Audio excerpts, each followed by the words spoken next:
vamos a lo que hoy nos convoca. Como pueden ver, este afiche tiene gran cantidad de caras. Me costó bastante ordenar esto, porque esto, a diferencia de que los que estuvieron aquí conmigo en las cruzadas primero, y que ya era amplio, pero por lo menos era un mismo movimiento, la Guerra de los 100 años, que dije menos mal que esto es más corto, pero tampoco era corto, ¿no es cierto? Aquí no estamos hablando de un conflicto, sino que vamos a hablar de múltiples conflictos, y evidentemente yo podría haberlo ordenado en el tiempo, pero decidí ordenarlo de alguna manera por lugares, no enteramente por lugares, para poder explicar cómo de alguna forma lo que sucede en un lugar va a afectar al otro.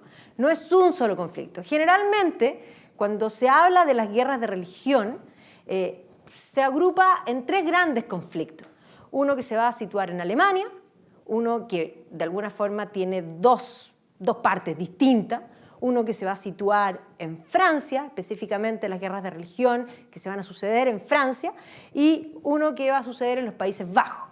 Pero hoy día la historiografía ha remirado esto y es bastante más amplio que eso, porque las guerras de religión se van a dar más allá de estos tres lugares, se van a dar en todas partes, y los actores internacionales que van a involucrarse en esos otros lugares que acabo de mencionar van a complejizar más el tema. Hoy muchos historiadores hablan, y yo concuerdo 1000% con esa visión, de que las guerras de religión no son simplemente un problema religioso.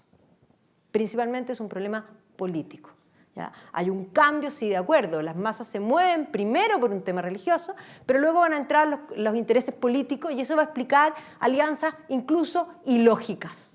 ¿Ya? Aquí se juega el cambio de la política europea. Es un periodo tremendamente confuso, es un periodo de alguna forma de cambios, de consolidaciones, que va a cambiar el panorama de Occidente completo. ¿Ya? En el ámbito político, y también en el fondo podríamos decir que el resultado después de las guerras de religión en Europa continental va a ser una tendencia a la centralización del Estado. ¿Ya? El Estado va a crecer. Piensen, en Francia va a surgir el absolutismo. ¿Ya? El Estado va a adquirir poder. Y las guerras de religión que se mantienen por tanto tiempo van a incluso a permitirle al Estado crecer. Porque cuando se están librando guerras se necesita plata. Y finalmente se va a ir aprobando en distintos lugares que los gobiernos puedan recibir impuestos permanentes. O sea, la consolidación del Estado, hay un interés estatal importante en que las guerras duren más de lo que debieron tal vez haber durado. Dicen, ¿cómo? El Estado quería que hubiese guerra, por supuesto. El Estado muchas veces quiere que haya guerra. Y ustedes tienen que entender que la guerra genera un tema económico muy relevante. La guerra genera pleno empleo. Después de la guerra siempre hay un problema económico. ¿Ya? Y si, en el fondo ya vamos a ir avanzando en las guerras del siglo XX, que va a explicar muchísimo sobre todo lo que va a suceder, por ejemplo, después de la Segunda Guerra Mundial.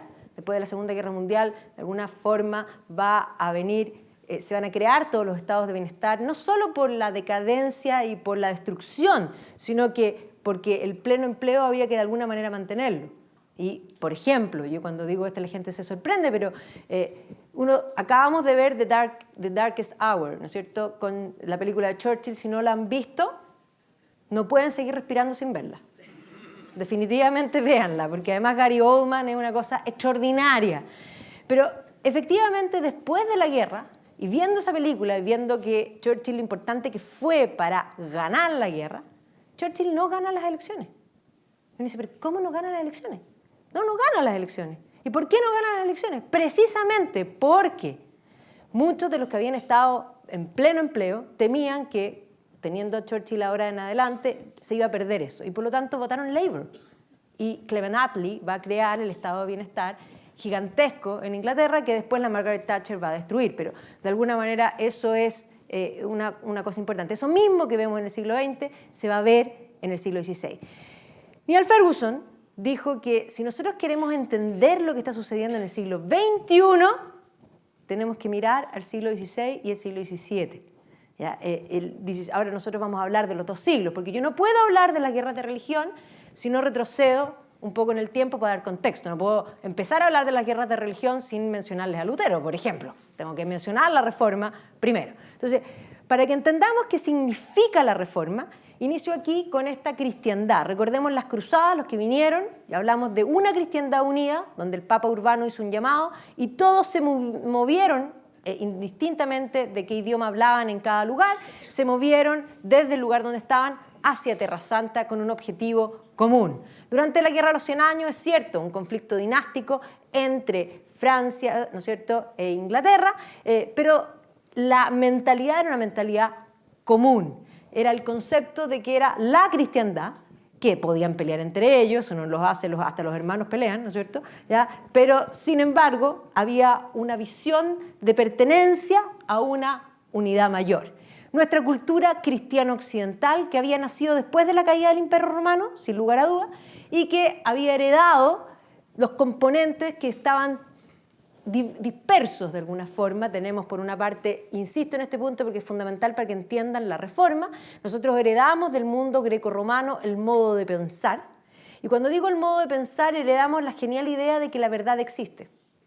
Y no solo que la verdad existe, sino que la verdad se puede alcanzar, que es una cosa que para nosotros es obvia, y ya no tan obvia, porque la verdad hoy día la ponemos en duda si existe, y tenemos certeza que no se puede alcanzar. Por eso cuando uno dice la verdad existe y se puede alcanzar, era una visión de nuestra cultura, pero hacia atrás, de Kant hacia atrás. Entonces la verdad existe y se puede alcanzar.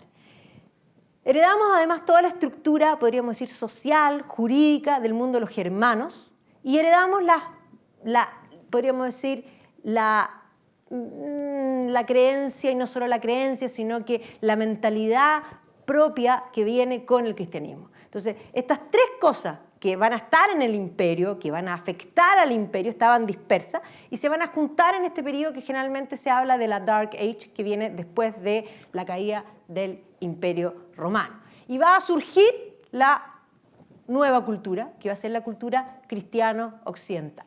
Que efectivamente nosotros podemos decir que hay un occidente cristiano, cuando ya Carlomagno decide, más, se corona emperador cristiano. Eso no quiere decir que el año 700 no había occidente, estaba en proceso, pero efectivamente con Carlomagno, coronado emperador cristiano, tenemos esta visión que se va afirmando. La visión que va a primar en el periodo medieval, y si nosotros todavía pensemos en las cruzadas, teníamos esa visión, ya en la Guerra de los 100 Años vamos a ver que va a ir cambiando, pero eso es importante y por eso a eso me estoy refiriendo. La visión es que la verdad existe, recuerden eso, la verdad existe y se puede alcanzar, y la verdad se llama Dios. Y el mundo tiene un orden, Dios, hombre, mundo. Y Dios, que es la razón, es el logos, se puede alcanzar por dos vías, y por eso puse ahí las dos alas, la fe y la razón, van unidas. Y en todo el periodo medieval, esa es la mentalidad. Por lo tanto, cuando nosotros leemos a Ken Follett, y insisto en esto porque no es que yo quiera apelar a Ken Follett, yo encuentro súper entretenido Ken Follett, solo que el señor Ken Follett escribe Los Pilares de la Tierra, habla de la Edad Media con la mentalidad del siglo XXI, porque en la época en que se construyeron, en el siglo XIII, cuando se construyen las catedrales, la gente no pensaba como él nos pone el pensamiento, no pensaban como nosotros. Para ellos Dios era lo más importante, el hombre era lo segundo, el mundo era lo tercero, por lo tanto un servicio para Dios era perfecto. Él es más, él le agrega una lógica que es muy posterior, es más, él le agrega incluso la lógica, podríamos decir, marxista en el sentido de la explotación. El concepto de explotación no existía. No existía, nadie se cuestionaba eso. Esta era la forma de ver el mundo. ¿Por qué insisto en eso? Porque el siglo XIV es un siglo de cambio, el mismo siglo que hablamos de la Guerra de los 100 Años. Se van a producir cambios importantes teológicos y filosóficos, que de algún modo no van a negar la verdad es Dios, solamente van a dividir la fe y la razón, que estaban unidas, y van a determinar que la razón nos sirve para llegar a Dios, y que solo, de alguna forma, la fe es la que nos permite. ¿Por qué? Y aquí tenemos dos personajes, el señor Duns Scoto y el señor Guillermo de Ockham. El señor Duns Scoto va a llegar a esa conclusión de la separación de la fe y la razón, porque por la vía teológica, él va a decir que Dios no es razón, Dios es voluntad. Si Dios es voluntad, hace lo que quiere. Y si hace lo que quiere, yo no puedo pretender conocerlo, porque cuando yo quiero conocerlo, hizo otra cosa. Por lo tanto, él no dice que Dios, no podemos llegar a Dios. Solo para llegar a Dios nos sirve la fe. Perfecto. El señor Guillermo de Ockham, por otro camino, que es un camino filosófico, va a llegar a la conclusión de que los universales es un término filosófico para referirse a las esencias, el árbol, la mesa, la silla, ese que es todos los árboles, todas las mesas, todas las sillas, y que supuestamente, y pensemos en la filosofía hacia atrás, Platón decía que existían en un mundo las ideas, Aristóteles decía que existían en la mente. Bueno, el señor Ockham va a decir que no existen ni en la realidad ni en la mente. No existen. Solo existen los particulares. Esa silla, esa silla, esa silla. No la silla. Perfecto. Me suena bastante lógico. Pero tengo un problema. ¿Y Dios? ¿Es un universal o es un particular? Vino hoy día en la mañana y te dijo, hola, soy Dios. Qué gusto conocerte. Obvio que no. Dios es un concepto, y es un concepto tan potente que hasta un ateo entiende el concepto de Dios. Y lo entiende muy bien. Por eso pelea contra él. Pelea contra un concepto, de hecho. ¿Ya? Entonces, ¿qué va a decir el señor Ockham? Estos dos son franciscanos, los dos son profesores de la Universidad de Oxford. Y por lo tanto no va a decir Dios no existe. Va a decir, no, es que a Dios se llega solo por la fe. Entonces, la fe y la razón, que habían estado unidas siempre, se van a separar. Y al separarse, la razón queda out y va a desaparecer y va a volver a aparecer recién con René Descartes en adelante. Y la fe va a quedar sola. Y la fe sola queda en el camino de la opinión. Y en el camino de la opinión hay distintas opiniones. Entonces rápidamente van a aparecer los primeros llamados herejes occidentales. El primero es John Wycliffe, que va a aparecer en la Universidad de Oxford. Y Wycliffe va a ser el primero en plantear dos ideas fundamentales para toda la reforma. La primera gran idea es que, recordemos que Dios es voluntad, Dios hace lo que quiere. Entonces él va a decir que la verdadera iglesia es la iglesia de los salvados. Y luego va a decir, nadie sabe quién está salvado. Nadie sabe quién es la verdadera iglesia. Por lo tanto, los que se visten de iglesia podrían no estar salvados. O sea, aquí hay dos ideas súper importantes. Predestinación, que es la gran diferencia entre el catolicismo anterior, que cree en el libre albedrío, predestinación, y no jerarquía eclesiástica, que va a ser una de las características de lo que va a haber en la reforma. El señor Wycliffe incluso va a hablar de libre interpretación de las Escrituras. Va a traducir la Biblia al inglés antes que Lutero al alemán. Pero ¿y por qué no sabemos eso? Porque el señor Wycliffe lo hizo en un manuscrito en la Universidad de Oxford. Y el señor Wycliffe, por lo mismo, como su círculo de influencia era a nivel universitario, porque ahí quedó lo que él dijo, se murió de viejo en su cama. Pero les presento a Jan Hus, checo, que como pueden ver, no murió de viejo en su cama. Murió en la hoguera, condenado en el concilio de Constanza. ¿Ya? El señor Jan Hus, ¿qué dice? La verdadera iglesia es la iglesia de los salvados. Predestinación. Nadie sabe quién está salvado, nadie sabe quién es la verdadera iglesia, no a la jerarquía eclesiástica. Y él agrega un punto más, que los que están salvados tienen ciertos signos de salvación. Y esa gente debe alejarse de la chusma y vivir separado, ¿ya? Que es una de las cosas que van a empezar a aparecer en este periodo. Pero el señor Hus, que va a empezar a tener seguidores, va a ser llamado por el emperador Segismundo al concilio de Constanza. El emperador le va a entregar un salvoconducto que le dice que puede entrar y puede salir. Y como ustedes pueden ver, entró, pero no salió. ¿Ya? Y aquí van a surgir las primeras guerras de religión. O sea, este es el primer indicio que generalmente nadie habla de este movimiento, pero efectivamente los checos siempre dicen que antes de Lutero estuvo Hus. Ahora, para ser justo, antes de Hus estuvo Wycliffe, y antes de Wycliffe estuvo Ockham y Scott, en fin. Es un momento de cambio. Pero sí, efectivamente, el señor Hus hizo un movimiento con seguidores y que de alguna forma tuvo enfrentamiento. Y por lo tanto, vamos a ver que los gobiernos de la zona de Bohemia, así se llamaba en este periodo, van a llamar a cruzadas, van a usar el término de cruzada contra los husitas. Entonces, los husitas, que le habían quemado al líder, van a tener en el fondo nuevos líderes y se van a realizar de hecho 5 cruzadas contra los husitas. Va a haber enfrentamientos importantes, por lo tanto aquí podríamos decir hay un evento bélico que es, digamos, algo de magnitud que podríamos llamar primer enfrentamiento de guerras de religión. Además, aquí se va a producir, porque parece que a los checos les gusta, porque vamos a ver que esto se repite, se va a producir la primera, me encanta esta palabra, defenestración. Eso es una palabra elegante para decir tirar a alguien por la ventana, ¿ya? Entonces se va a producir la primera defenestración en Praga, donde de hecho los defenestrados van a morir, ¿ya?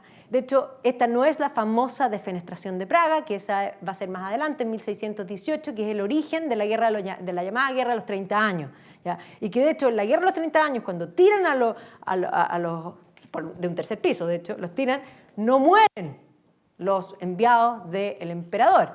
Y entonces el emperador considera que eso es un milagro, que muestra que Dios está del lado de ellos. Entonces los tiraron del tercer piso. En este caso, se murieron, ¿ya?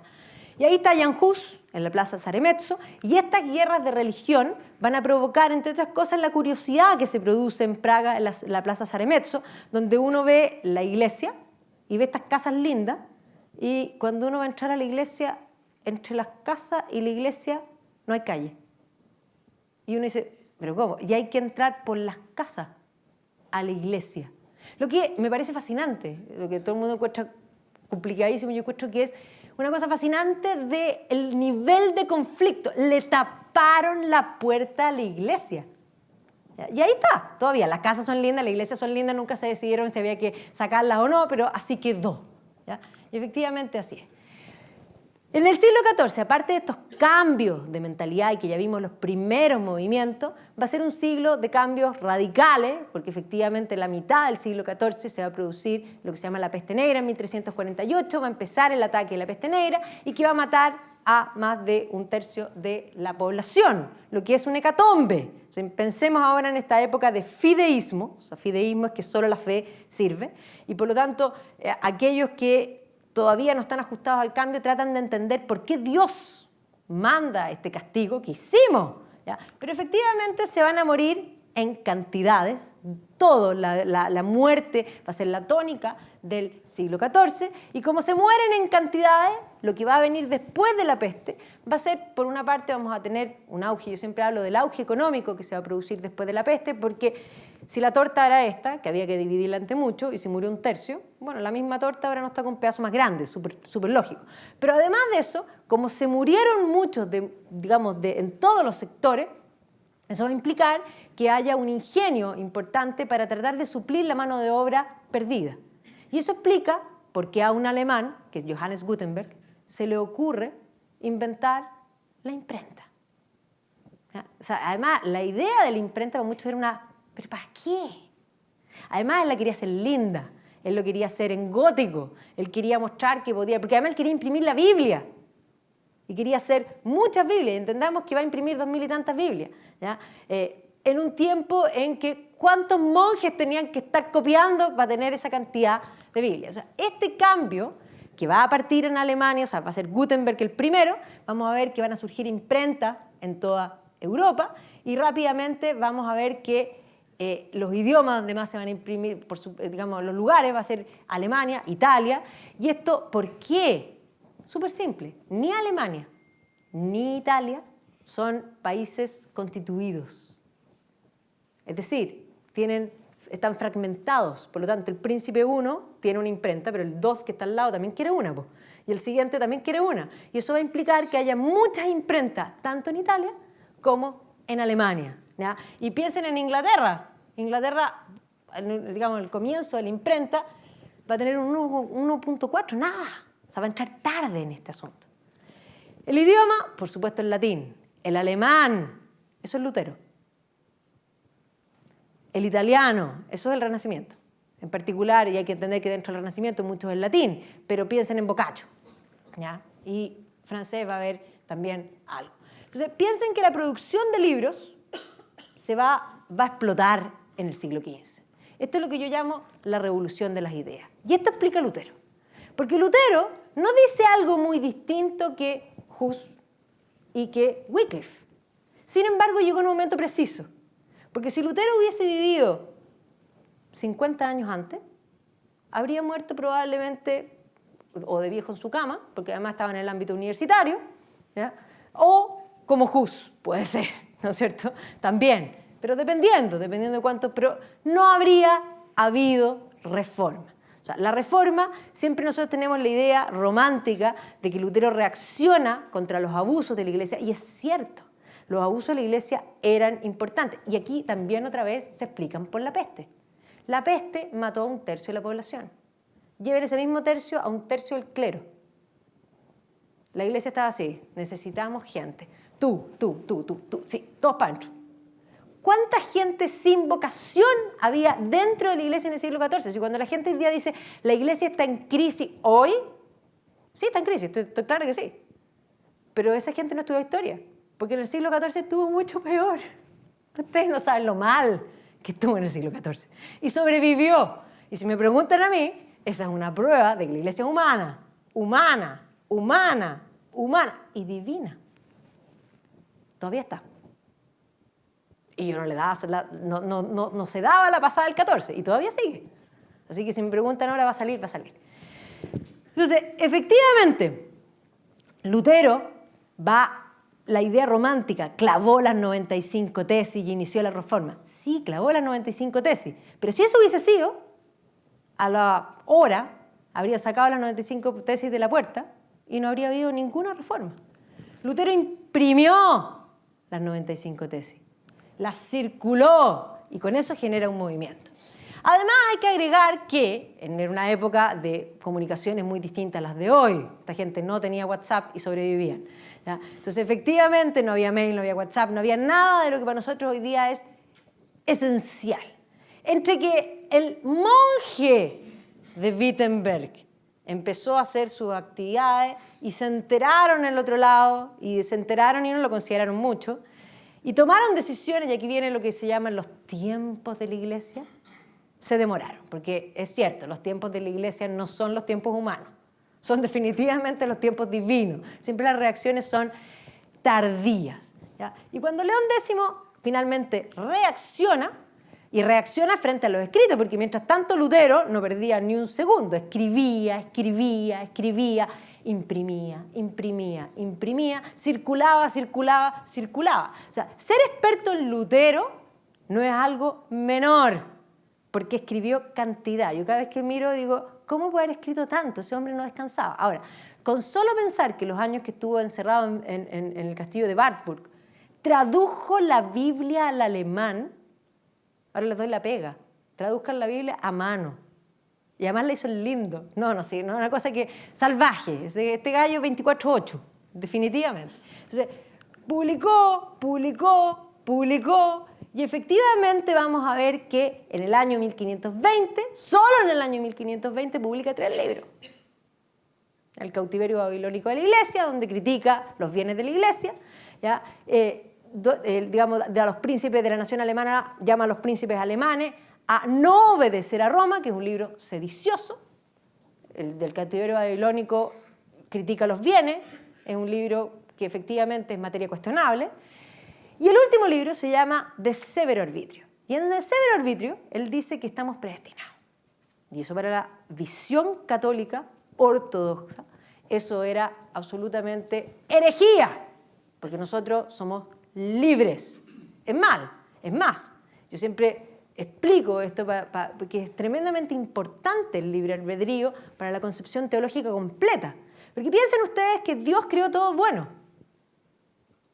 Todo bueno. Bueno, ¿y el mal? Los teólogos van a tener sendas discusiones. Esta es una discusión que va a ser eterna sobre el mal. Y la conclusión sobre el mal es que Dios nos hizo libres. Y nosotros decidimos hacer algo diferente. Y sí, surge el mal, algo que está fuera del plan de la creación. Entonces, es tremendamente importante el concepto del libre albedrío.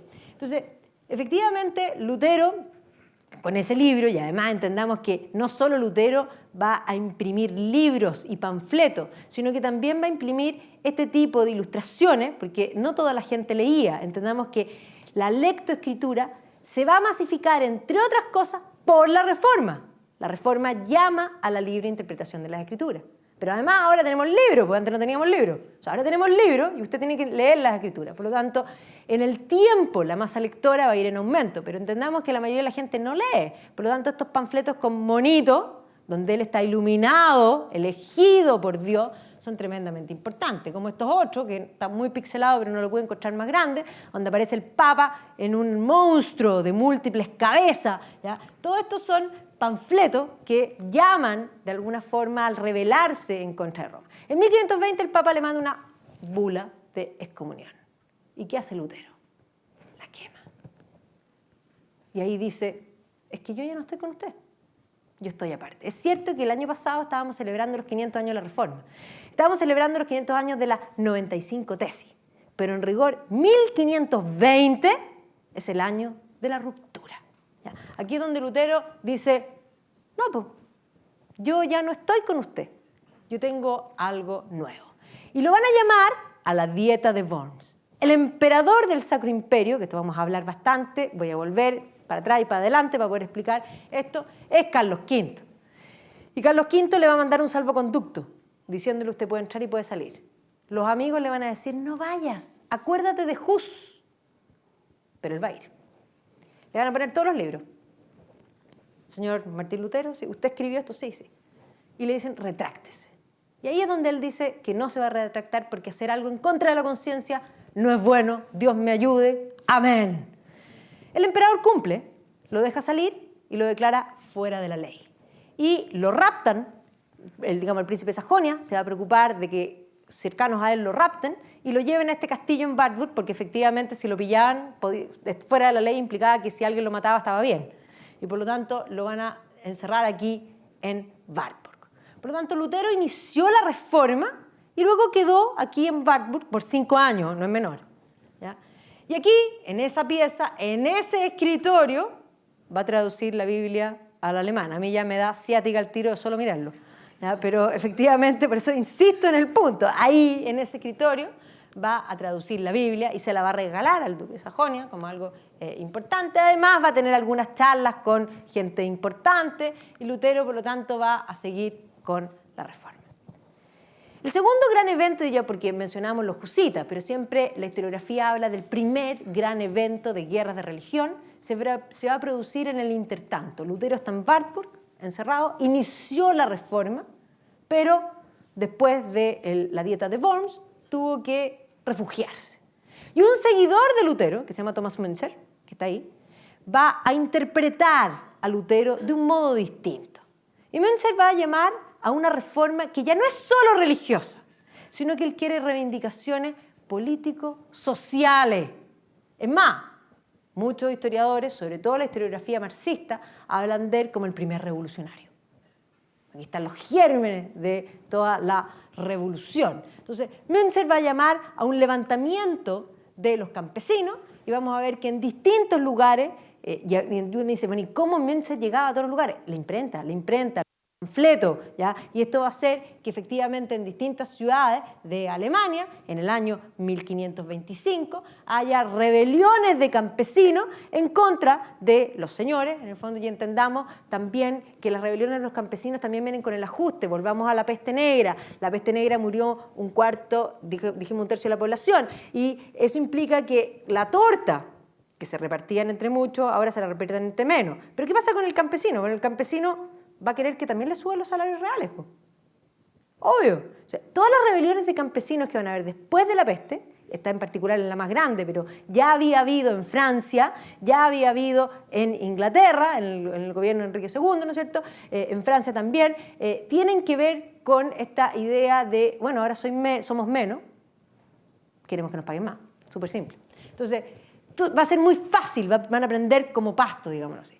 Y vamos a ver que él va a publicar, en el fondo, una lista de reivindicaciones, que es lo que él pide, y esto van a circular y se van a hacer ejércitos de campesinos. Además van a hacer prédicas, porque entendamos que esto es a nivel parroquia, a nivel de grupos de reformados que van a ir pasando. Pueden ver ahí están conversando, aquí también están conversando, van a ir pasando la voz. Como pueden ver aquí, Ernst Bloch habla de el teólogo de las revoluciones, ¿ya? Y aquí revelación y revolución, ¿ya? Un movimiento social, un movimiento político-social. Y efectivamente él va a llamar a este movimiento, y como pueden ver, el que va a escribir sobre Münzer va a ser Engels. Engels va a tomar a Münzer y va a decir, va a escribir un libro sobre la guerra de los campesinos de 1525 en Alemania, como el primer movimiento de reivindicaciones sociales. Y aquí pueden ver que Münzer tenía un billete en la Deutsche Demokratische Republik. Y no solo tenía billetes, sino que tenía estampillas varias de la DDR. ¿Ya? O sea, Münzer efectivamente es visto como el primer gran revolucionario. Ahora, el problema es que el movimiento de Münzer, que va a iniciar, va a aprender y va a extenderse, y por lo tanto las rebeliones de los campesinos van a hacer que los príncipes se levanten, se organicen, porque efectivamente esto está peligroso, y esto va a terminar con una gran matanza de campesinos en el año 1525. Incluso Lutero va a tener que dejar su autoexilio para poder enfrentar un poco, él estaba seguro que él podía controlar la situación, Lutero era el jefe, Lutero había iniciado la reforma y por lo tanto le iban a hacer caso. Y Lutero, cuando sale, nadie le hace caso. Por lo tanto, la revolución se había desmadrado, podríamos decir así, y no va a quedar otra que la represión. Y por lo tanto, los príncipes van a reprimir esta primera gran rebelión de los campesinos. Ahí está la celebración, ahí está Lutero tratando de predicar, de poner el orden, pero efectivamente el orden era imposible. Por lo tanto, en 1525 va a estallar la rebelión, van a ser diezmados los campesinos por los señores, pero eso no termina la guerra, y la guerra va a seguir. Y Lutero, ya afuera, va a decidir colgar el hábito, que ya obviamente lo había colgado, pero se va a casar con una monja, muchos otros lo van a hacer, va a hacer su vida en este entorno de guerra. Y Alemania va a estar en guerra entre 1525, que es el momento de la rebelión de los campesinos, hasta 1555, donde finalmente el emperador Carlos V dice, chuta, no pude unificar aquí la situación, y va a tener que aceptar de que no solamente son campesinos los que están reformados, sino que hay príncipes que han tomado bandos por los campesinos, o sea, son príncipes reformados, hay príncipes católicos que están peleando contra príncipes reformados y por lo tanto Alemania se está desangrando. Y en 1555 el emperador va a decidir hacer una paz que se conoce como la paz de Augsburgo, donde va a establecer un principio que se llama cuius regius eius religio, según la religión del rey, la religión de la región. Y eso va a implicar que si usted es luterano y su príncipe es católico, o se hace católico o se cambia de casa. Básicamente ese es el principio. Y eso va a determinar que Alemania quede dividida en un norte principalmente luterano y en un sur principalmente católico, ya con enclaves puntuales, como pueden ver ahí, hay amarillos entre medio también. Y ahí la reforma no solo va a entrar en Alemania, sino que va a subir por, en el fondo, lo que es Schleswig-Holstein, ¿no es cierto?, hacia lo que hoy es Dinamarca y hacia el mundo escandinavo también. Esto es importante tenerlo en cuenta porque es lo que voy a seguir mencionando después, este mundo va a volver a aparecer. No solo Lutero ha dejado a Alemania dividida en luteranos y católicos. Van a aparecer otros grupos que no son unitarios, que se denominan los anabaptistas, que son curiosísimos, ¿ya? Los anabaptistas son grupos que no son unitarios, insisto, pero que tienen ciertas características comunes. Y dentro de las características comunes es que ellos se consideran los salvados y que deciden bautizarse de adultos, por eso se llaman nuevo bautismo, anabaptismo. Perfecto. Ellos, como los salvados que se bautizan de adultos, se juntan en comunidades y se encriptan en distintos lugares, pero son sediciosos porque establecen estados dentro de los estados. Estas características que estoy mencionando son características que ustedes podrán extrapolar a ciertas cosas conocidas incluso dentro de Chile. Sí, todos los grupos anabaptistas, y es más, todos los grupos menonitas, los Amish, son de corte anabaptista. Entonces, van a aparecer experimentos anabaptistas en distintos lugares y en particular va a haber un evento muy especial en una ciudad frontera entre Alemania y Holanda que se llama la ciudad de Münster. Era una ciudad episcopal, donde unos líderes anabaptistas se van a tomar la ciudad, van a expulsar al obispo y van a instaurar una sociedad ideal anabaptista donde además van a suprimir el dinero, van a establecer el trueque, van a establecer un montón de cosas y además van a terminar estableciendo, esto se llama Mathis y Van Leyden. Cuando Mathis mueren, Van Leyden establece, entre otras cosas, la poligamia, porque está en el Evangelio, más patudo. Bueno, y además después él se va a declarar el Mesías. No, sí, Van Leyden es un caso particular. ¿Qué va a suceder? El obispo va a organizarse, va a traer en el fondo refuerzo y va a recuperar la ciudad. Ahí está el elegido. ¿Ya? Pero esta idea, que es una locura, que sucede en la ciudad de Münster, va a hacer que grupos anabaptistas se dispersen y surjan por distintos lugares. Entonces, cuando inician las guerras de religión, los más fáciles de atrapar eran los anabaptistas, porque eran evidentes que eran distintos, además se vestían distintos. No solo se vestían distintos, sino que además vivían todos juntos.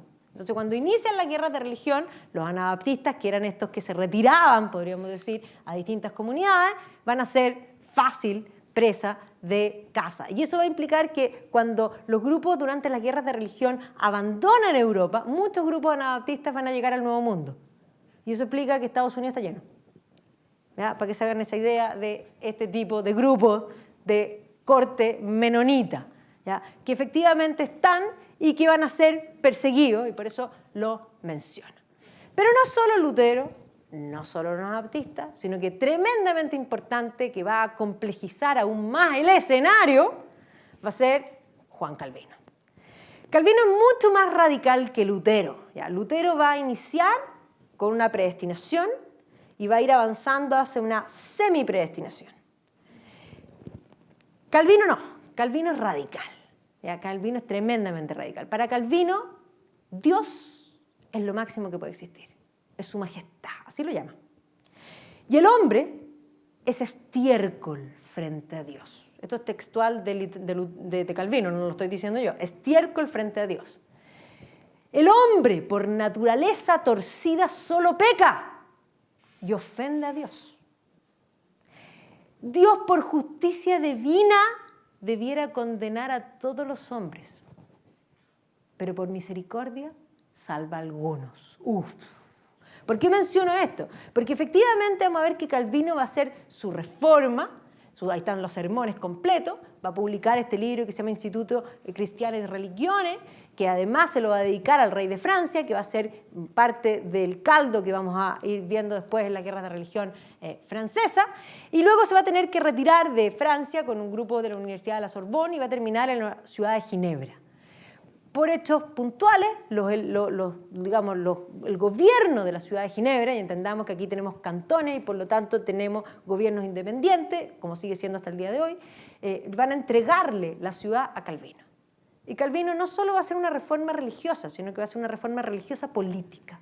Y él va a aplicar su visión religiosa, va a aplicar la ley divina a la ley civil. Por lo tanto, el pecado va a ser sancionado con penas civiles.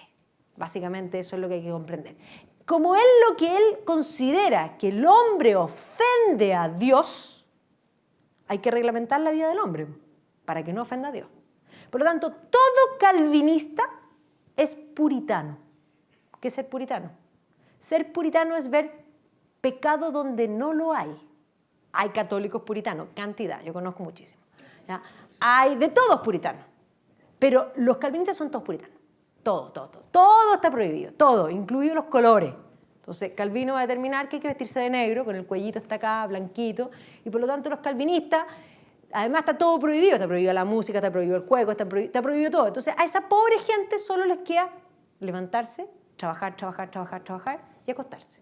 Entonces, cuando de alguna manera se hace una relación, Weber hace una relación entre la ética calvinista y el capitalismo, tiene toda la razón. Pues esa gente, la única entretención era la pega, básicamente. ¿Ya? Entonces, efectivamente, Calvino va a aplicar su reforma, además con sermones condenatorios de las penas del infierno. Entonces, esta gente, el calvinista, es tremendamente perseguido. Y vamos a ver que su reforma, que inicia en Ginebra, se va a exportar y va a generar grandes problemas en Francia, Entonces vamos a ver que en Francia, ya vamos a hablar de ello, van a aparecer los primeros grupos de reformados que al principio eran de corte luterano, porque era la única reforma que había habido. Y por lo tanto se los denominaba hugonotes. Pero estos hugonotes tempranos, que eran de corte luterano, vamos a ver que se les van a incorporar hugonotes, se les llamaban a todos hugonotes, de corte calvinista. Y lo que va a primar en la penetración en Francia son calvinistas. No solo en Francia, sino que de Ginebra, un seguidor de Calvino, que va a ser John Knox, va a hacer una reforma en Escocia y va a crear la iglesia presbiteriana, que también son calvinistas. Son también puritanos. Entonces, entendamos que la complejidad que se va a dar en Inglaterra con la reforma presbiteriana y que va a penetrar a la reforma que ya voy a hablar de la reforma anglicana, que es algo más complejo pero simplista, digámoslo así, va a poner el escenario aún más complejo y va a tener un periodo muy largo de ajuste en Inglaterra. Entonces, efectivamente, y piensen ahí que desde Escocia van a llegar, piensen en el Mayflower.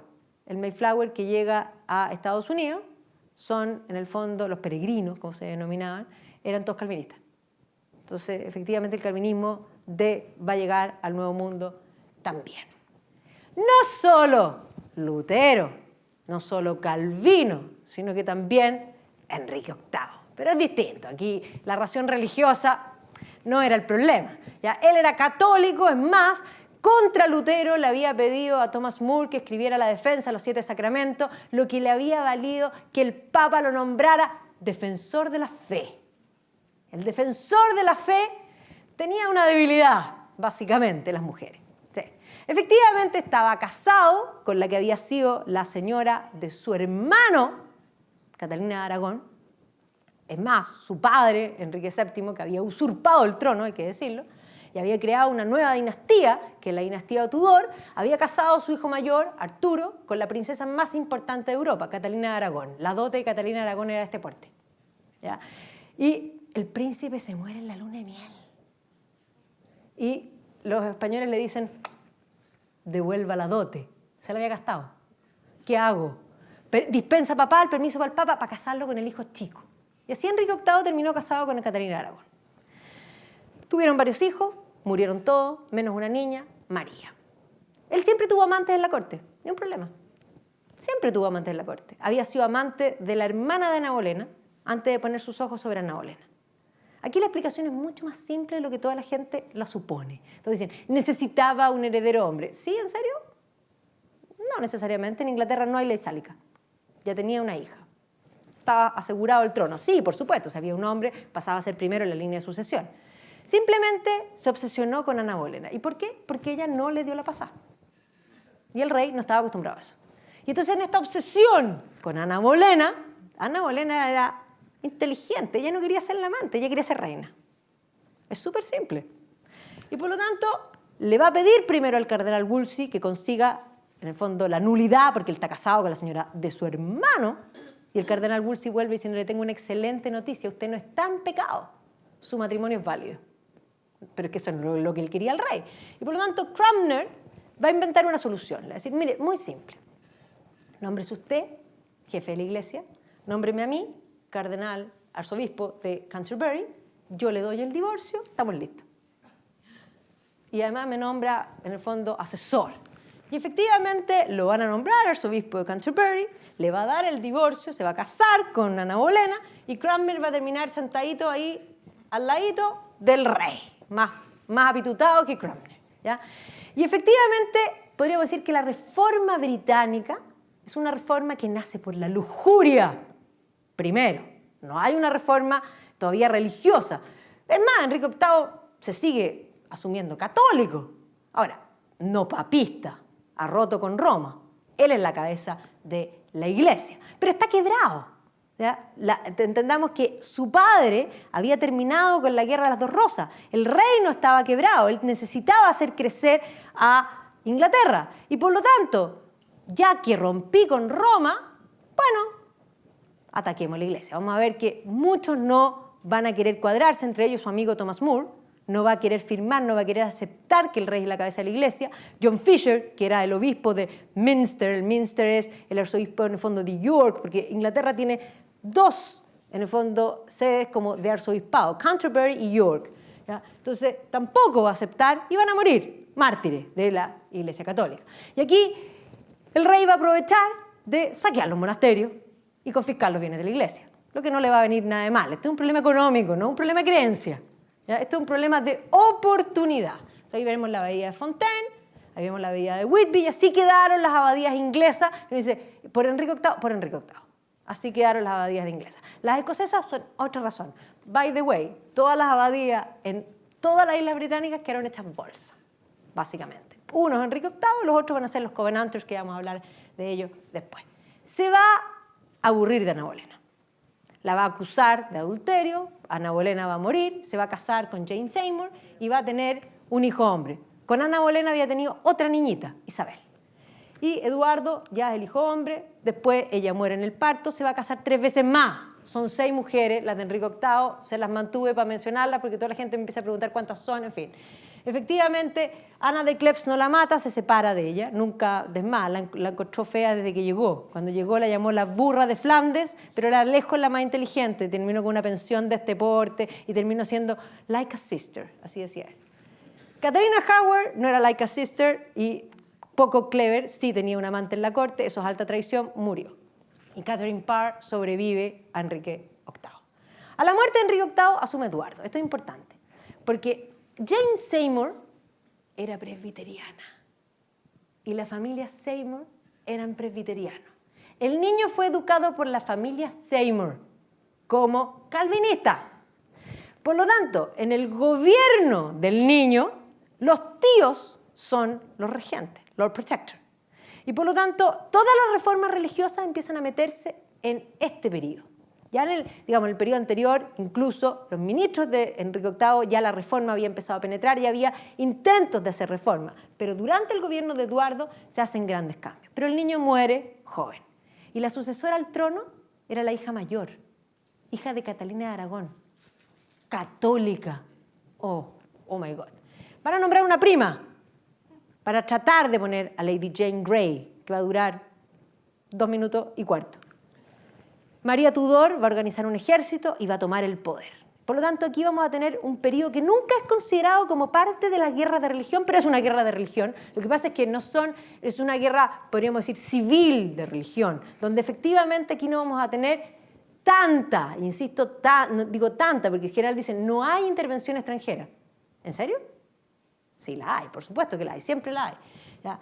María Tudor, que es católica y quiere volver atrás la reforma, se va a casar nada más y nada menos, como pueden ver con patitas cortitas, con Felipe II. Felipe II era el hijo de Carlos V. Todavía no era rey iba a ser rey de España, esta era la unión de los reinos. Y va a iniciar una persecución a todos los reformados. Y por eso va a pasar a la historia, escrita por los ingleses, como Bloody Mary. Cada vez que se tomen un Bloody Mary entiendan que es por eso. Ahora, la revisión historiográfica ha planteado que Mary no era tan bloody y que de hecho Mary mató menos protestantes de los que Isabel va a matar católicos. Así que lo que quiero que entiendan es que este es un periodo de intolerancia para todos lados.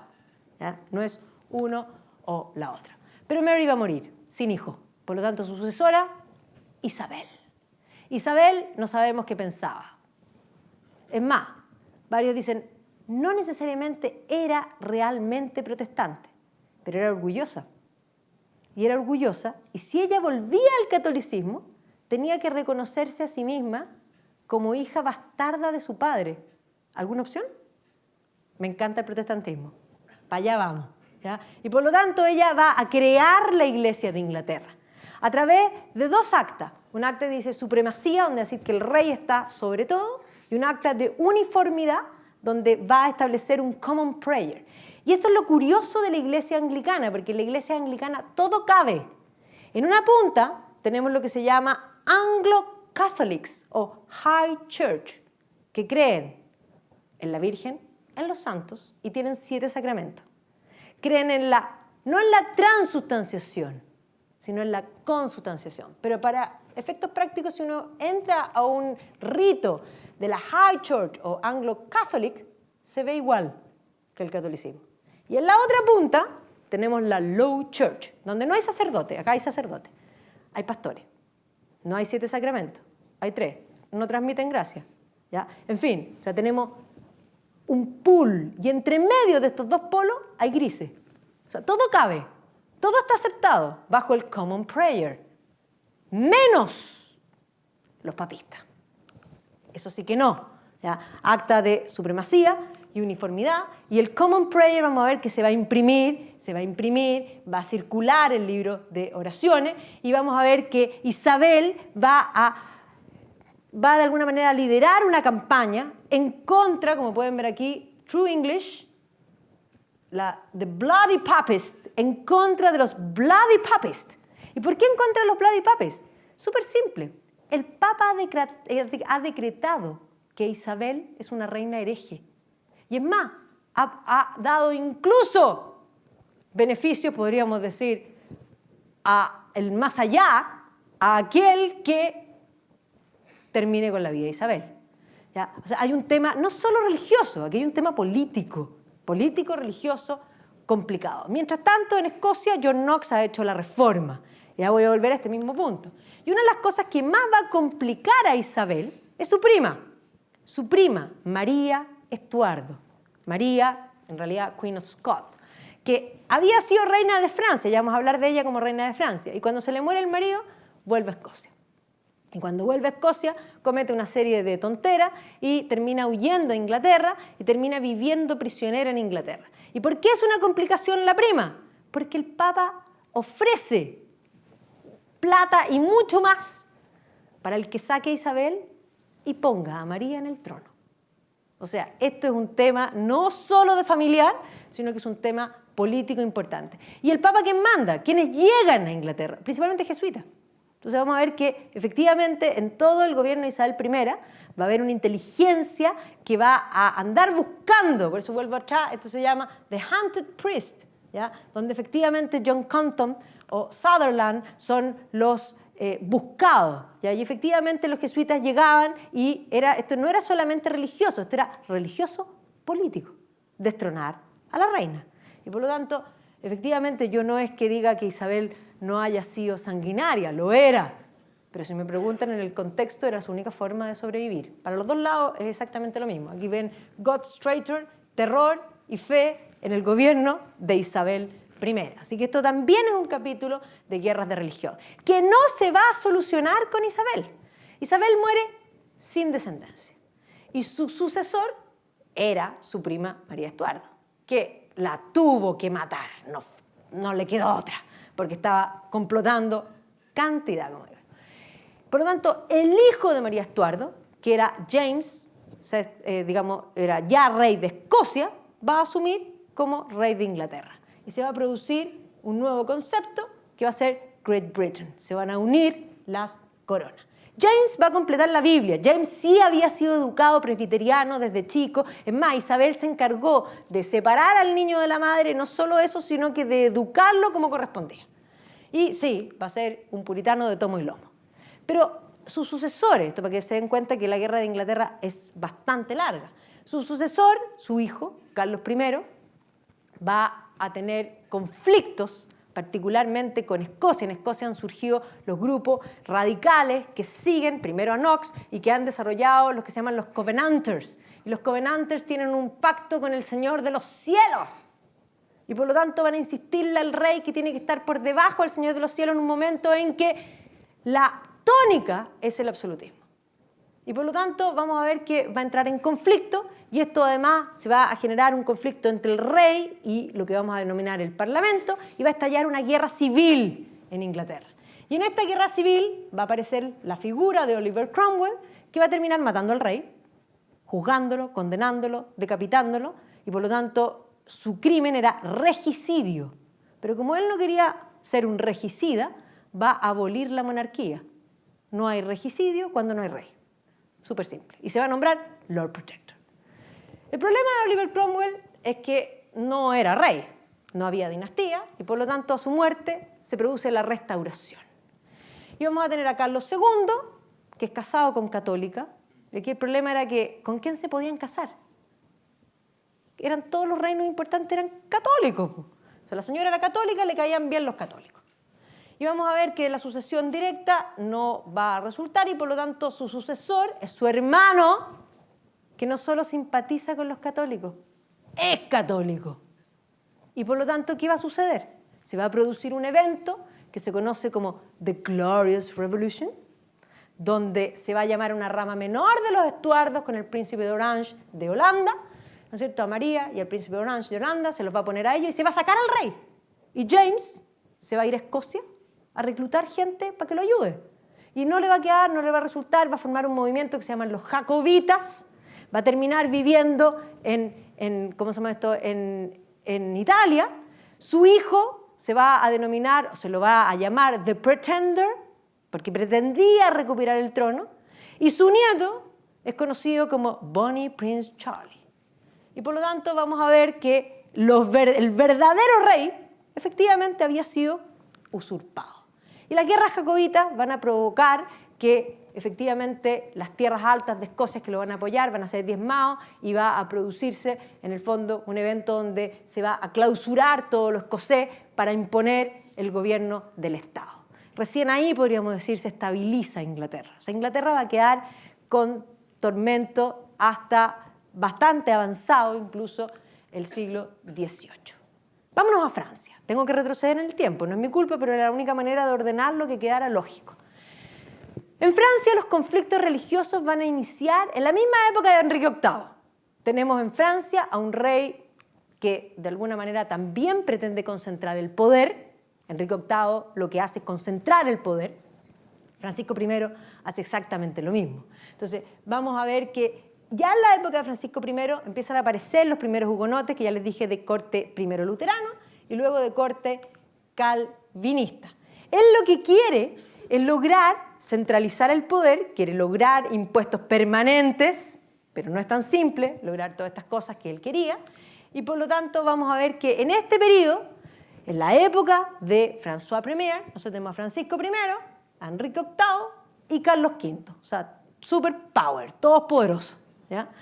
Es más, después de la Guerra de los 100 años, Francia y Inglaterra no se habían acercado mucho. Recién María Tudor había perdido el último enclave británico en Francia, que era Calais, y vamos a ver que se juntan los dos, Enrique VIII con Francisco I, y de alguna manera miden fuerza, son amigos hasta por ahí nomás, pero sí, y no logra todavía no haber grandes persecuciones, pero sí aparecen los primeros indicios. Con su sucesor, que es Enrique II, que además se va a casar con Catalina de Medici, esta es la época de Nostradamus, exactamente. Enrique II va a iniciar los primeros ataques, podríamos decir, contra los llamados hugonotes.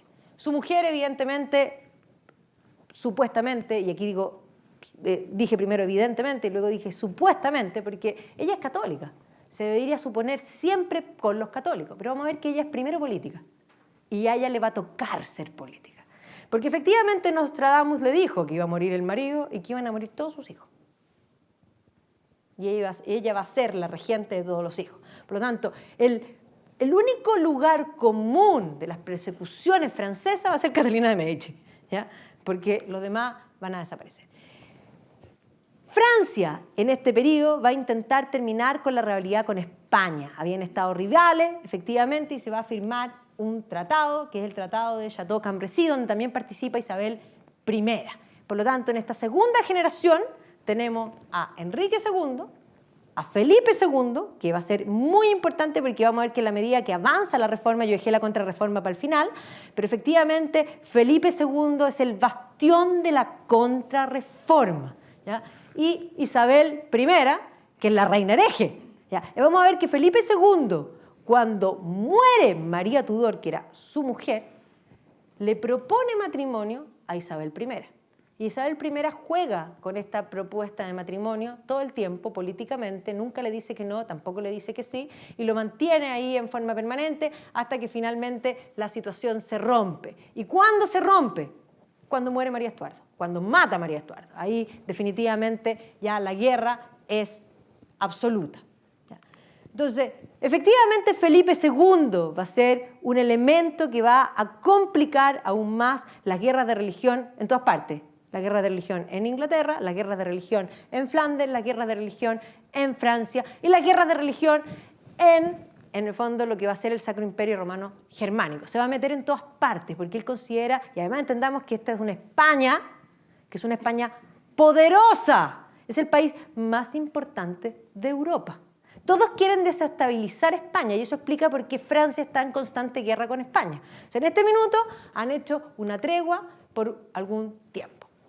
Entonces, vamos a ver que en este periodo, donde ya François Premier trató de concentrar el poder y luego su hijo también va a tratar de concentrar el poder, vamos a ver que muchos nobles incluso se van a pasar al calvinismo para poder tener una cierta independencia. Entonces, ya vamos a ver que va a empezar a crecer el calvinismo y en el gobierno de Enrique II va a haber las primeras matanzas de calvinistas en distintos lugares, ¿ya? Aquí muestro representaciones evidentemente del romanticismo. Ya, el romanticismo, en el siglo XIX, reinterpreta estas matanzas de este modo, ¿ya? Entonces, estas son de la época donde efectivamente va a haber persecuciones y va a haber matanzas. Pero Enrique va a morir en un torneo. Nostradamus ya lo había dicho, se va a morir, se murió joven todavía. Y el problema de la muerte del rey, que todavía tenía 40 y tantos, ¿no es cierto?, tan joven, va a determinar que sus hijos eran todavía todos jóvenes, ¿ya? El hijo mayor tenía 16 años. Ya, yo sé que los adolescentes están viendo la serie Reign, y en la serie Reign parece de 20 y tantos, tenía 16, se murió a los 17. ¿Ya? Así que el actor es demasiado grande o demasiado para ser, era un niño, básicamente. Entonces, María de Medici va a quedar como la regente. Aquí, para complejizar las cosas, yo ya sé que ya maté a María Estuardo, pero María Estuardo, que de alguna manera había sido objeto, porque Enrique VIII quería casar a María Estuardo con su hijo. Y por lo tanto, María de Guisa, que es católica, va a decidir mandar a su hija a la corte francesa y prometerla con el delfín francés. Y por lo tanto, cuando muere el padre, Francisco II se va a casar con María Estuardo. Le va a durar 18 meses ser reina de Francia, ¿ya? Porque efectivamente el rey joven se va a morir. Pero antes que se muere, el rey joven va a causar de alguna manera apetitos, y estos son los apetitos políticos. El rey es un niño, la madre es la regente. Hay que dominar al niño. Y vamos a ver que en Francia van a haber tres familias tremendamente importantes. Una es la familia Guisa, que son los católicos, la Liga Católica, de hecho, que va a surgir después, es la familia de Guisa, la familia de Montmorency y la familia Borbón. Los Borbones van a gobernar después, todavía estamos en la dinastía Valois, ¿ya? Entonces, efectivamente, todos tienen apetitos, estos son apetitos políticos, por dominar al rey. Incluso vamos a ver que ahí tenemos al rey con su mujer, ¿no es cierto? Van a acercarse para tratar de controlarlo. Y entendamos que los Guisa llevaban la carrera un poco corrida. ¿Por qué un poco corrida? Porque María Estuardo, que era la señora, era hija de María de Guisa. Por lo tanto, católica. O sea, los Guisa podían ir ganando. Y por lo tanto va a haber un plan de raptar al rey y de convencerlo, que además el plan se va a saber, y esto va a hacer que el trono esté complejo y que de hecho haya persecuciones por los que intentaron de alguna manera raptar al rey. Pero el rey se murió. Tenía razón Nostradamus. Se murió tu primer hijo y se van a morir muchos más. El segundo rey, segundo hijo de Catalina de Medici, va a ser Carlos IX, que es aún más pequeño. Por lo tanto, aquí sí que la madre va a estar importante. Es más, la madre lo primero que va a hacer es entrar en conflicto con María Estuardo. María Estuardo no le va a quedar otra que irse a Escocia. En Escocia llega hasta John Knox, va a tener todos los conflictos y va a terminar yéndose a Inglaterra y ahí va a terminar prisionera de su prima. Eso va para que junten las dos historias. Entonces aquí vemos a Catalina de Medici, ¿no es cierto?, con su hijo, que es ella básicamente la que gobierna, y aquí vemos que las tres familias poderosas quieren controlar al rey. Y por lo tanto hay que comprender que el reino está en conflicto, están divididos entre ellos, pero además están quebrados. El reino está quebrado, venían de grandes guerras, lo mismo que sucede en el caso de que yo les hablé de Enrique VIII, eso mismo está sucediendo acá. Y De alguna forma vamos a ver que Catalina empieza a ver a quién le conviene acercarse. Entonces, primero se acerca a los Guisa, después se va a acercar a los reformados.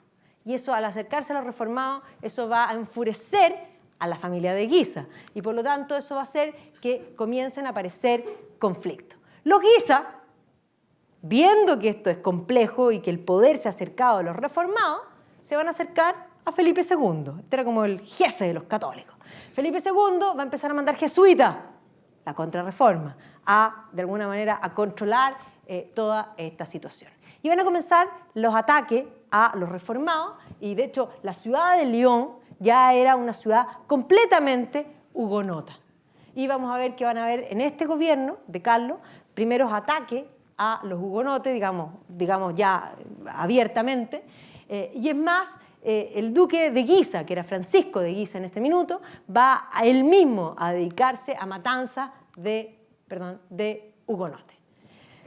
Catalina, entre tanto, va a llegar como un acuerdo, les va a dar una cierta cantidad de libertad, pero vuelven a haber nuevamente matanzas a los años siguientes, por lo tanto las paz no duran nada. Los hugonotes buscaban lugares como en el bosque para unirse porque no tenían libertad de culto en todas partes. La paz que se había logrado, se había establecido que por región los hugonotes iban a tener un pueblo, y en ese pueblo podían tener libertad de culto, pero en ninguna otra parte. Entonces por eso aquí aparecen, esto también es romántico, en el bosque, ¿ya?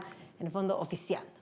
Además, el rey, que ya ha ido creciendo, ¿no es cierto?, se va a casar con Elizabeth de Austria, católica, que evidentemente va a hacer que la situación, entendamos que la tensión existente en el país no es menor. Y vamos a ver que políticamente Catalina es católica, pero Catalina decide apoyar a Holanda. Holanda son protestantes que están peleando por su independencia contra España. ¿Por qué contra España? Porque España es muy grande. Esto es todo política, esto ya no es religión.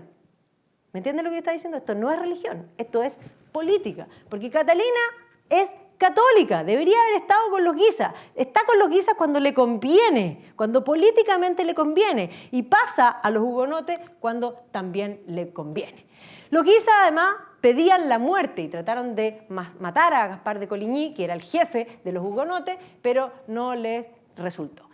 La reina decide, que no es la reina, la regente en realidad, decide, para arreglar la situación con los hugonotes, que lo mejor que pueden hacer es concertar un matrimonio entre su hija, Margarita de Valois, con el que va a ser el rey de Navarra, que era Borbón, la familia Borbón, y aquí tenemos a Enrique de Navarra, que era el jefe de los hugonotes.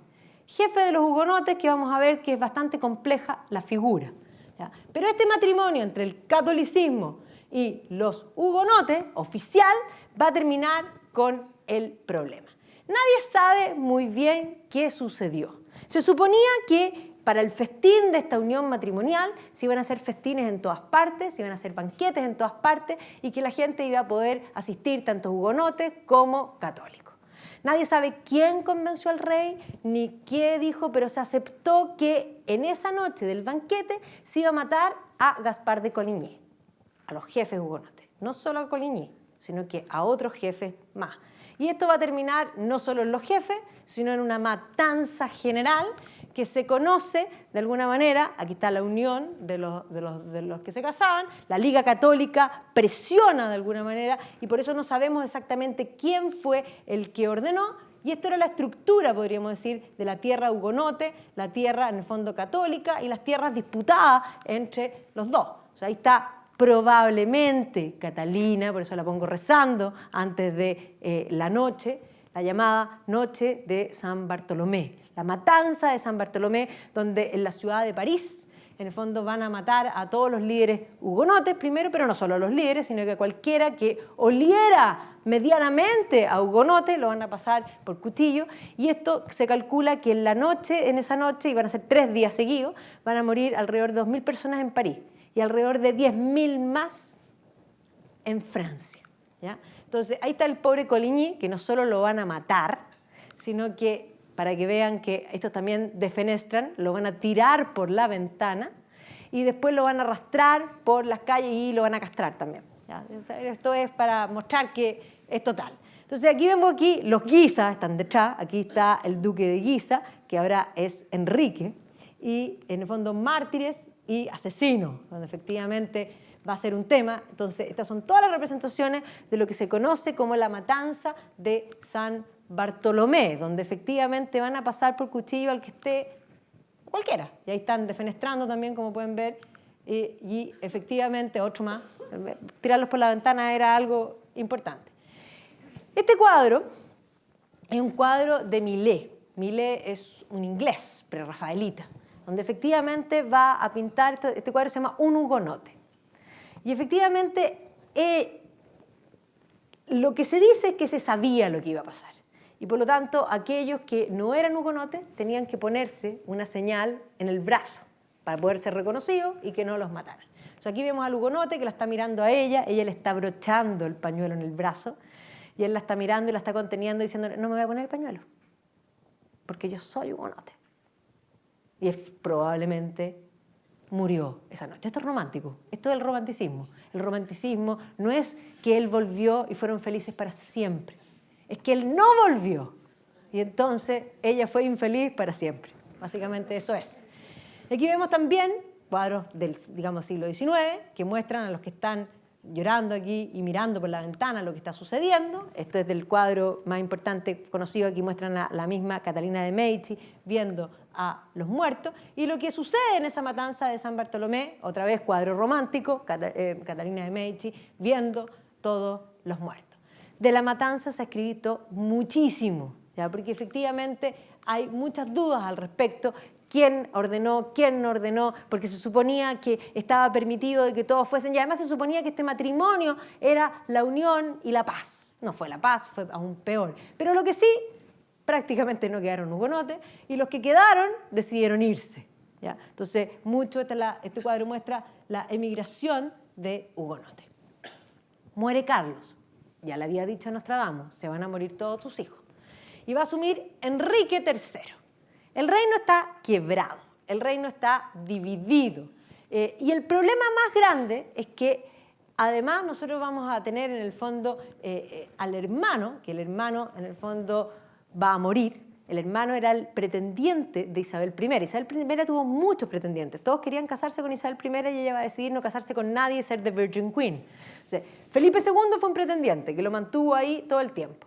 Y al que, bueno, de hecho, ella tenía un amante que nunca iba a poder ser rey, pero aparte de él, en el fondo de Dudley, le va a gustar muchísimo en el fondo el príncipe francés. Ella lo llamaba my frock, era feíto, ¿ya? Pero ella estaba dispuesta a casarse con él, pero el reino no le aceptan que se case con él porque era católico. O sea, otra vez el tema religioso era importante. Pero el duque de Anjou, que iba a ser financiado por Isabel I en todas sus guerras, ella lo va a seguir financiando, eran amigos, lo pasaban bien y eran amigos, va a morir a los 29 años. Y esto va a provocar una crisis, porque Enrique III no tiene hijos, no tiene sucesión, y por lo tanto los sucesores son candidatos, los Borbones de partida. Los Borbones son los sucesores. Y los Borbones tenemos a Enrique de Navarra, que es hugonote, o sea, imagínense lo terrible, para todo el conflicto francés. Francia es una nación católica, ¿no es cierto? Y los católicos, los Guisa, quieren nombrar al cardenal Borbón, que no era, el que tenía más posibilidades de ser rey, era Enrique de Navarra, pero era hugonote. Y Enrique de Navarra era una persona complejísima, porque había sido criado como hugonote por su madre. Su padre repudia a la madre y lo hace ser católico. Después de que lo hacen ser católico, va a terminar en la corte de Catalina de Medici, donde lo van a enseñar dentro del catolicismo. Para la noche de San Bartolomé, para el matrimonio, lo obligan a abjurar de los hugonotes. Lo obligan a ser católico. Acepta ser católico. Y luego, cuando vuelve a Navarra, se declara abiertamente hugonote. Por lo tanto, los hugonotes no le creían mucho. Los católicos tampoco, ¿ya? Por lo tanto, era una figura compleja. Y aquí vamos a tener este periodo de las guerras de religión que se conoce como la Guerra de los Tres Enriques, así se llama. Porque tenemos a Enrique de Navarra, el hugonote, a Enrique III, que es el rey, y a Enrique de Guisa, que es la Liga Católica. Y el gran problema es el rey, porque el rey se va a aliar primero con uno contra el otro y después con el otro contra uno, ¿ya? Y eso va a implicar que además se va a complejizar todavía más la situación, porque este es el minuto en que María Estuardo es muerta por Isabel I, y eso va a provocar que Felipe II decida intervenir y mande la Invencible Armada, que duró 5 minutos y medio, ¿no es cierto? Y que además se provoquen rebeliones y que el duque de Guisa sea asesinado. La Universidad de la Sorbona incluso va a llamar a deponer al rey, porque lo consideran un tirano, ¿ya? Y va a estallar, es más, los católicos van a nombrar al cardenal Borbón como rey, porque el rey además va a ser muerto, va a ser asesinado por un cura, de hecho, y van a nombrar al cardenal Borbón. Pero Enrique de Navarra va a pelear las guerras, una guerra, otra guerra, esta se va a hacer pintar porque él es importante, va a ser importante, se va a hacer pintar en esta guerra, y va a entrar triunfante a París. Tiene esta película, como pueden ver, hay que buscarla porque me tinca buenísima, ¿ya? Y efectivamente, cuando gana las guerras y entra a París, le van a decir, perfecto, pero usted para ser rey de Francia tiene que ser católico. Y entonces él va a decir la famosa frase, París bien vale una misa, y después de ser el hugonote que había peleado toda la vida, se va a hacer católico. Va a concentrar el poder, todo lo que había querido hacer François Premier, lo que habían tratado de hacer, pero todos estos conflictos de los hugonotes en todos los hijos de Catalina de Medici habían sido difíciles. Entre otras cosas, va a tener un ministro de Finanzas que es un hugonote, o sea, va a integrar hugonotes en el gobierno, independiente de que él es católico, recordemos que tiene simpatía por los hugonotes, y va a establecer el Edicto de Nantes. El Edicto de Nantes dice que pueden, en el fondo, donde haya mayoría, pueden tener libertad de culto. Se va a anular de Margarita de Valois, no había tenido hijos con ella, y este cuadro de Rubens es genial, porque él se va a casar ahora con María de Medici, y aquí los ángeles le traen el retrato de María. ¿Ya? Él era tremendamente mujeriego, ¿ya? Él era bastante mayor cuando llega María, que era una jovencita que viene llegando a Marsella, a Rubens otra vez, y el matrimonio de María de Medici con, en el fondo, Enrique de Navarra, y sí va a tener hartos hijos, así que va a asegurar la sucesión. Va a fortalecer el poder real, va a tener toda la, digamos, va a fortalecer todo lo que es la exploración en Canadá. Aquí está la exploración de Jacques Cartier en el río San Lorenzo, la fundación de Quebec, o sea, va a hacer crecer al Estado y todo esto además va a traer plata. Pero va a terminar siendo asesinado, va a tener un montón de complot en contra de él, finalmente, 9 atentados, de hecho 23 complots, y va a ser finalmente asesinado. Y aquí vemos a María de Medici, que va con su hijo niño, Luis XIII, para ser coronado rey. Entonces ahora nuevamente tenemos un niño, y nuevamente tenemos a una Medici, no a Catalina, sino a María de Medici como regente. ¿Ya? Por lo tanto, la idea del catolicismo, de afirmar el catolicismo, va a continuar en la crianza. Si todos los reyes anteriores habían querido concentrar el poder real, va a ser Luis XIII el que lo logre. Y lo va a lograr por su primer ministro. Su primer ministro va a ser el cardenal Richelieu, y el cardenal Richelieu va a decidir no solo entrar en guerras internacionales, sino que además concentrar el poder real. Y esta es la época de los Tres Mosqueteros, y vamos a ver que el absolutismo va a empezar a crecer en el gobierno de Luis XIII. Ahí está María de Medici con sus hijos, Luis XIV, ¿no es cierto? Y si no están viendo la serie Versalles, ahí están en la serie Versalles para que la vean. Y Luis XIV finalmente va a decir, aquí hay un país, se llama Francia, hay un rey, soy yo, y hay una religión, y es el catolicismo. Y se acabó el Edicto de Nantes. Ahora, Luis XIV era Luis XIV, así que el Estado soy yo, hacía lo que él quería. Así que el capítulo francés, después de tanta sangre y de tantos conflictos, termina Francia católica. El capítulo alemán, lo voy a explicar súper corto, es bastante más complejo. Esto es Alemania. Alemania, el Sacro Imperio, es un mosaico donde había más de 1000 principados, entre grandes, más chicos, medianos y ciudades, que eran cada uno independientes. Tenían un sistema que lo que los unía era el imperio, y el imperio tenía electores y se elegía al emperador. el imperio se había debilitado por las luchas contra el Papa en los siglos anteriores, ¿ya? Y además por las guerras de religión que habían surgido en 1525-1555 con Carlos V, y por lo tanto había quedado dividido en protestantes y católicos. Bien, el problema es que ahora ya no hay solo protestantes y católicos, además hay calvinistas, pero los calvinistas no estaban aceptados. Entonces esto era complicado. ¿Cómo hacemos esta situación? Entonces, la Paz de Augsburgo había aceptado luteranos y católicos, según la religión del príncipe, la religión de la región. Entonces vamos a ver que los emperadores sucesores, Rodolfo de hecho en 1576, va a iniciar una cruzada en contra de los calvinistas, que eran los exógenos nuevos.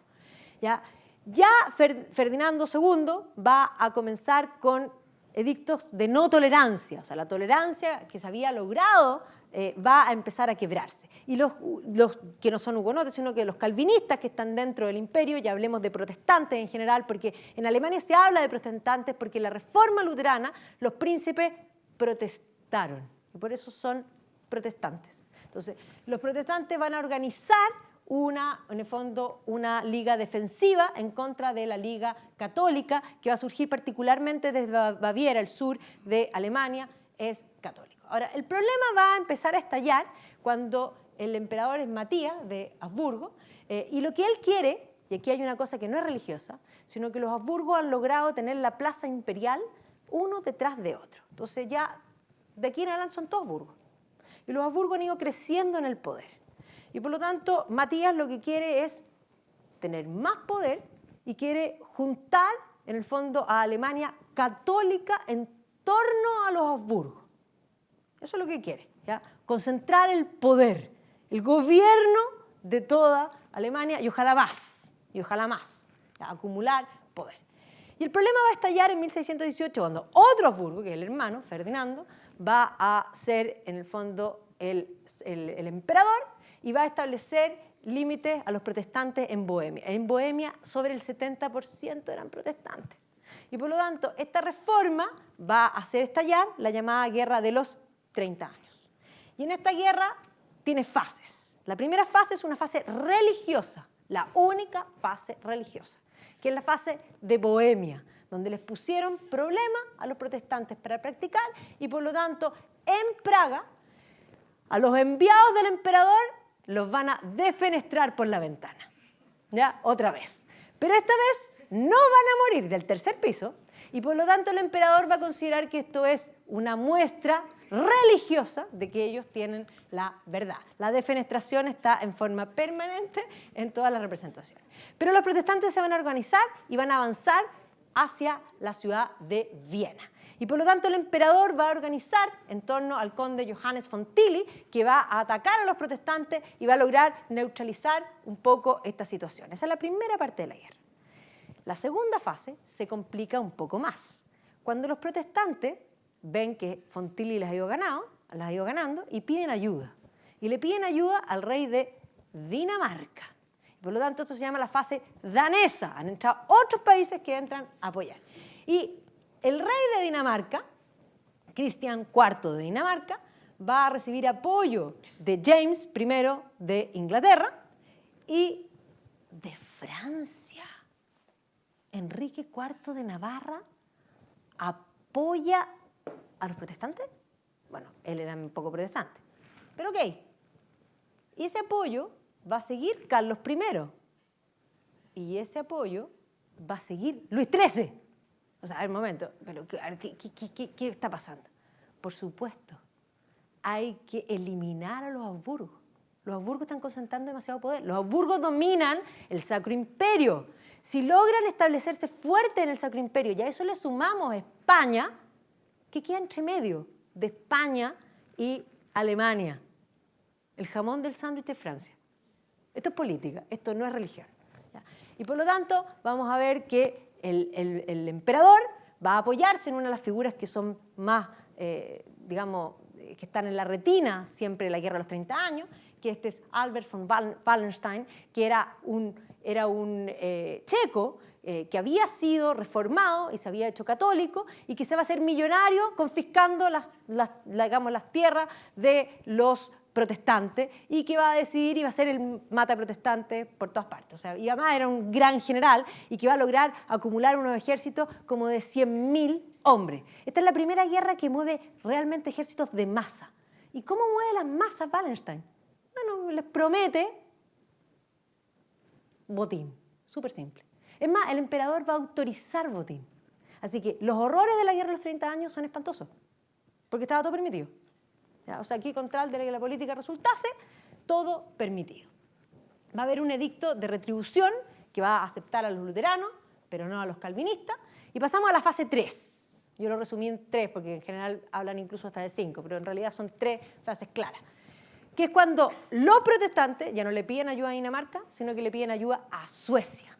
Entonces, el rey de Suecia, que es Gustavo Adolfo, va a intervenir digamos, en favor de los protestantes. Y aquí Luis XIII se cuadra y le declara además la guerra a España.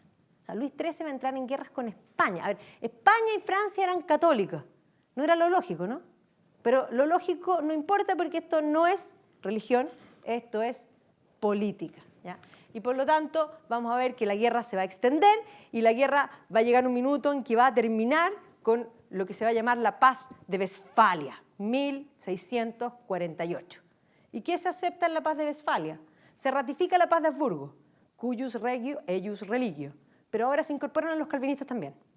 ¿Ya? Entonces esto se establece una tolerancia religiosa. Esto termina con la guerra en Alemania, pero no la guerra entre Francia y España. ¿Ya? O sea, el conflicto de los Habsburgos, en el fondo los Habsburgos tuvieron que aceptar que el imperio estaba fragmentado. Y por lo tanto el poder de los Habsburgos ya no iba a ser tan poderoso como si era una gran liga católica. Y ese sacro imperio se va a mantener hasta que Napoleón lo desarma. Básicamente eso es lo que sucede. Y así termina el imperio desfragmentado. O sea, imagínense, ¿qué era el emperador? ¿Qué poder tenía realmente el emperador en esta fragmentación? Ninguno. Y el último conflicto, súper corto, es en Flandes. Flandes es la pesadilla de Felipe II. O sea, Felipe II ya vimos que estuvo en todos los conflictos. Estuvo metido en Inglaterra, estuvo metido en Francia, estuvo metido en Alemania, ¿no es cierto? Vamos a ver que está metido en todas partes. Su padre, que lo había pasado mal en Alemania con la rebelión de los campesinos, Carlos V, le hereda al hijo, en el fondo, España, América y Flandes, porque él había nacido en Gantes. Él era flamenco. No le hereda a Alemania para no le darle problemas. Se lo deja al hermano. Lo que no sabía Carlos V es que en Flandes iba a estallar un conflicto religioso. Carlos V era flamenco y por lo tanto los flamencos, podríamos decir, aceptaban o se entendían la forma de Carlos V como emperador y rey de España, porque esto era territorios españoles, ¿no es cierto? Y Flandes mismo. Pero Felipe II no. Y por lo tanto, además Felipe II no se sabía manejar muy bien en muchos aspectos y por lo tanto le va a estallar el conflicto. El conflicto va a estallar cuando empiezan primero los iconoclastas a desarmar las iglesias, a romper frisos. Aquí vemos algunos ataques a iconoclastas en el fondo en lo que era Bélgica y vamos a ver que van a avanzar y la guerra va a ir retrocediendo y va a terminar en lo que va a ser una Holanda protestante y una Bélgica católica. Ahora, el conflicto tenemos aquí de Carlos V, que no alcanzó a estallar el conflicto porque se llevaba bien. A Felipe II le estalla el conflicto, lo va a heredar su hijo, Felipe III. Lo va a heredar su hijo, Felipe IV. ¿Ya? Y con Carlos II se acaba la dinastía de los Habsburgo.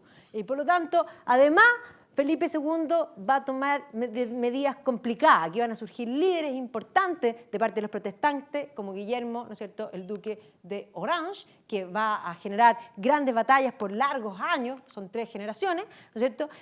Pero además, él va a mandar a personajes implacables. El más implacable de todo va a ser el duque de Alba, ¿ya? Y el duque de Alba, que era el jefe, digamos, de los españoles, va a ser de temer y de terror, ¿ya? Entonces, las acciones del duque de Alba va a ser que, al revés, en vez de desaparecer los protestantes, aumenten. No solo el duque de Alba, sino que el duque de Parma, que son los dos que van a pelear, en el fondo, importante en estas guerras. Finalmente vamos a ver que la lucha se convierte en la lucha por la independencia de Holanda. ¿ya? O sea, termina separándose lo que era en el fondo Flandes y termina siendo Flandes católico y Holanda protestante. A esta Holanda súmenle que los ingleses los apoyen. Isabel I, o sea, mandó a pelear aquí, en el fondo, hasta a su propio amante. O sea, esto es importante. Ahora, esto se va a solucionar, finalmente aquí está la rendición de Breda, el cuadro famoso de Velázquez, donde se termina con esta guerra y la paz que se va a firmar en Münster. Entonces, efectivamente aquí tenemos las celebraciones de la paz y cómo queda Europa. La cristiandad quedó dividida. Ya no es una sola religión, sino que está absolutamente dividida. La cristiandad católica trató de reorganizarse. El Concilio de Trento trató de, bueno, ya, entonces ya, los luteranos piensan esto, los calvinistas piensan esto, los anabaptistas piensan esto, los presbiterianos esto. ¿Qué pensamos nosotros? El Concilio de Trento ratifica el credo niceano, ¿ya? Es más, pensamos lo mismo que pensábamos en el 325. Eso es básicamente lo que dice el Concilio de Trento, ¿ya? Y el Concilio de Trento se reúne y decide intentar recuperar lo perdido. Y ahí está la figura, por una parte, de Felipe II como el bastión del catolicismo y de la contrarreforma, y la figura de Ignacio de Loyola, ¿no es cierto?, y la creación de la Compañía de Jesús. ¿Y por qué compañía? Loyola era un militar. Y por lo tanto, la Compañía de Jesús tiene una estructura militar, pero entendamos que el concepto es militar. Entonces, la contrarreforma efectivamente va a manifestarse, aquí podemos ver en el arte, entre otras cosas. Va a tener que reinventar lo que es el catolicismo, va a tener que redefinir lo que es el catolicismo. Y por lo tanto va a surgir lo que se denomina el arte barroco. ¿Ya? Tal vez el emblema mayor de la contrarreforma es el cuadro del entierro del conde de Orgaz, donde efectivamente está en Toledo, y si me preguntan a mí, Toledo siempre vale la pena, pero si hay algo en Toledo que vale la pena es ir a ver el entierro del conde de Orgaz. Y si uno quiere entender más el entierro del conde de Orgaz, hay que leer un pequeño opúsculo que hizo Vintilia que hace un análisis de lo que es este cuadro, que es efectivamente un cuadro teológico. Entonces, aquí vemos la muerte del conde de Orgaz, que es la parte de abajo, y cuando llega desnudo, ¿no es cierto?, al cielo. Es el ensalzar el concepto del libre albedrío, básicamente lo que está ahí. No solo el barroco en España, sino que el barroco se va a desarrollar particularmente en España, en Italia y en América, por supuesto, ¿ya? Entonces aquí vemos Bernini, ¿ya?, la idea de la iglesia alejando a los reformados, la contrarreforma que se impone, y esto es el catolicismo. Esta escultura, que el éxtasis de Santa Teresa, fue bastante polémico, porque efectivamente Santa Teresa está en éxtasis, de un modo casi sexual, con la religión católica. Es súper importante entender que eso es lo que está diciendo Bernini. O sea, ¿usted quiere sentirse así? Hágase católico, ¿ya? Exactamente. Ya no solo Bernini, Caravaggio, es lo mismo que vemos, que es el arte de la contrarreforma, es que es el intento de reinventarse, de replantearse. ¿Qué recomiendo? Bueno, de la reforma se ha escrito muchísimo ahora en este último tiempo, sobre todo de Lutero, porque estábamos en los 500 años de 1517, así que han salido varias biografías. Ahí está la reforma 500 años, que de alguna son los libros que aparecieron el año pasado, muchos, ¿ya? Así que ahí recomendado. Yo recomiendo, bueno, este está súper pixelado, pero para entender a los Habsburgo, y está en castellano además, este libro de Lynch, que se llama Los Austria, es que no es bueno, es extraordinario, extraordinario, el mejor libro de los Habsburgo que hay, obviamente por un inglés, ¿ya? Ese libro que se llama Henri Pirenne, y que en el fondo llega hasta el siglo XVI, incluyendo las guerras de religión, vamos a ver que es un libro que él escribe cuando está prisionero, y lo escribe sin referencias bibliográficas, sino que lo que tenía de memoria en la cabeza. Por eso es tan bueno, ¿ya? Lo escribió no académico. Ahora, de cosas simples, bueno, aquí Heréticos y Héroes, Tomás Cahill, este es un irlandés que ha escrito bastantes cosas importantes, este libro tiene muy buenos comentarios. Hilary Belloc también es difusión, así que ahí tienen en el fondo cómo pasó la reforma y qué sucedió. De la reforma religiosa en Francia, puse estos dos, después el que quiera me pide la presentación y ahí tienen todos los libros, ¿ya? De las reformas, en el fondo, de la guerra de los 30 años, aquí recomendé dos que también me parecen los más, el de Parker sin duda es el más completo, de las reformas en Holanda, que es algo tal vez menos conocido, también aquí les recomendé 2. Y aquí hay un tema bien interesante, que es digamos, toda la reescritura de la historia que ha surgido en el fondo desde la Contrarreforma. Más allá de la Inquisición, la Contrarreforma no solo como una Inquisición permanente, sino como una forma de reinventar una cultura diferente. Y aquí acaba de publicar un libro Joseph Pearce que se llama Héroes de la Reforma Católica. Y de alguna manera santos que renovaron la iglesia, que me parece ahora Pearce escribe como los dioses, así que si lo escribió Pearce, recomendado al tiro. ¿Ya? Y aquí también ven la Reforma Católica visto como un movimiento en sí mismo que va más allá de la simple, en el fondo, Inquisición. Todos se quedan pegados en Torquemada y en la Inquisición, y en realidad la Contrarreforma es un movimiento mucho más allá y que se explica en el contexto de la intolerancia total, pero también inventa una cultura, un arte particular para referirse a lo que es el catolicismo en relación a los